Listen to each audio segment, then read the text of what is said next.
ඔබතුමන්ලගේ යුතුයකම් ටික හරියට කරන්නේ නැතුව රාජකාරිය හරියට කරන්නේ නැතුව දේශපාලනයේ දුන්න පොරොන්දු ඉටු කරන්නේ නැතුව යලි මෙහෙම ආණ්ඩුවට චෝදනා කරන්න ඔබතුමන්ලට සදාචාරාත්මක අයිතියක් තියෙනවා. එහෙම ලැජ්ජාවක් එහෙම මුකුත් නැද්ද මං අහන්නේ?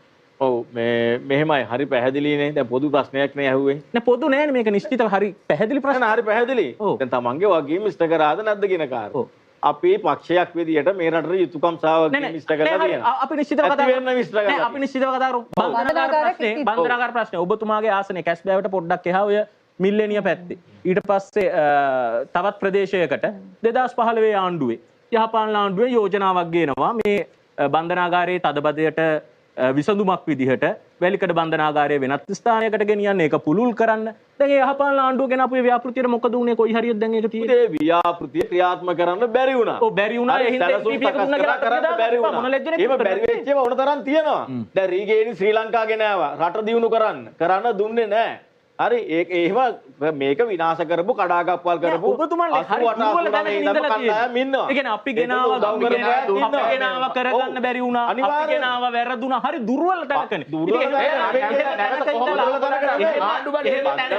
කතාවක් නෙමෙයි. එහෙම තැනක ඉඳලා ආය ආණ්ඩු බලයක් ඉල්ලන්නේ. ඕගොල්ලෝ අර ගෑස් ටැංකිය තියාගෙන පිටිපස්ස රත් වෙනකන් උදේ 3-4 වෙනකන් ඉන්නකොට ගෑස් ටික දීලා තෙල් ටික දීලා හොම්බෙන් යනකොට රට ගොඩ ගත්තේ රනිල් වික්‍රමසිංහ තමයි. එතකොට ඒ වැට්ටුවේ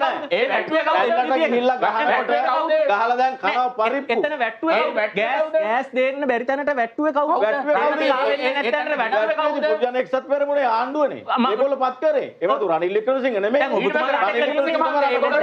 දැන් ඔබතුමන්ලත් එක්කනේ. දැන් ඊට පස්සේ දීග දැන් එහෙම කවුරුවත් නැහැ. දැන් මේ ආණ්ඩුවේ ආර්ථික වැඩපිළිවෙල රට විනාශ කරන වැඩපිළිවෙල මර්ධනය, දූෂණය, වංචාව හින්දා විපක්ෂයේ විදියට එකට එකතු වෙලා ඉන්නවා. ඒක සාමාන්‍ය දෙයක්. ලෝකේ හැමදාම එහෙමයි. මේ රටෙත් එහෙමයි. ඒක එහෙම නොවේ තත්ත්වයක් නැහැ. එනයි ඉතින් මේ ජනතා විමුක්ති පෙරමුණ ආණ්ඩුව මහින්දපත් කරන්න කී සැරයක් කඩේ ගියාද? එහෙමනම් කී සැරයක් කඩේ ගියාද? මහින්ද රාජපක්ෂ තමයි සාර්ථකම නායකයා කියලා ඔය අනුර කුමාර දිසානායක කිව්වේ. රැස්වීම වල ඔය බිමල් රත්නායකලා කිව්වේ ඔය ජිතේ හේරත්ලා කිව්වේ. දැන් ඔබතුමන්ලා ගමක් ගාන කියලා දේශපාලනිකව ඔබතුමන්ලා මොන කණ්ඩායමකට එකතුණත් අපේ ප්‍රශ්නයක් නැහැ. සත්‍යයන් වෙනස් වෙනකොට ඔබතුමන්ලා මොන කණ්ඩායමක එකතුණත් ප්‍රශ්නයක් නැහැ. හැබැයි ඔබතුමන්ලා දැන් මේ එකතු වෙලා මිනිස්සු ඉස්සරහට ගිහිල්ලා ආණ්ඩුව දෙන්න කියලා ඉල්ලන්නේ ඔබතුමා කියන විදිහට වැඩ කරගන්න බැරි වෙච්ච, වැරදිච්ච, අතපසු වෙච්ච, කාලය නැති වෙච්ච, අනිත් අයගේ බාධා කිරීම නිසා කරගන්න බැරි වෙච්ච දුර්වලයෝ ටිකක් නෙමේ එකතු වෙලා ඉන්නේ. නෑ. නැත්නම් මොකද? දැන් ඔබතුමා පොදු විපක්ෂයේ කියන එකතු වෙන වේදිකාවේ ඇතුලේ ඉන්නවා. ගෑස් ටික රටට නැති කරපු, තෙල් ටික රටට නැති කරපු මිනිස්සු දැන් ඔබතුමන්ලගේ වේදිකාවේකට ඉන්නවා.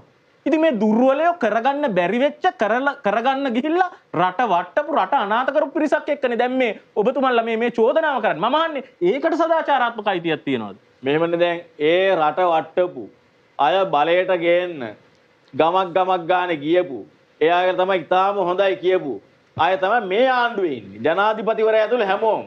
ඒ අයට තමයි රැල්ලට ගිහිල්ලා ඡන්දෙ දුන්නේ. පාර්ලිමේන්තුවට බෝම්බ ගහපු 88 89 බිලියන 200ක් විනාශ කරපු. හරි ඊළඟට අර සද්දාතිස්ස වගේ හාමුදුරුවෝ මරපු විජේ කුමාරතුංගලා මරපු හරි ඒ තමයි මේ ආණ්ඩුව ගිනේ දප්ප්‍රිය ආණ්ඩුව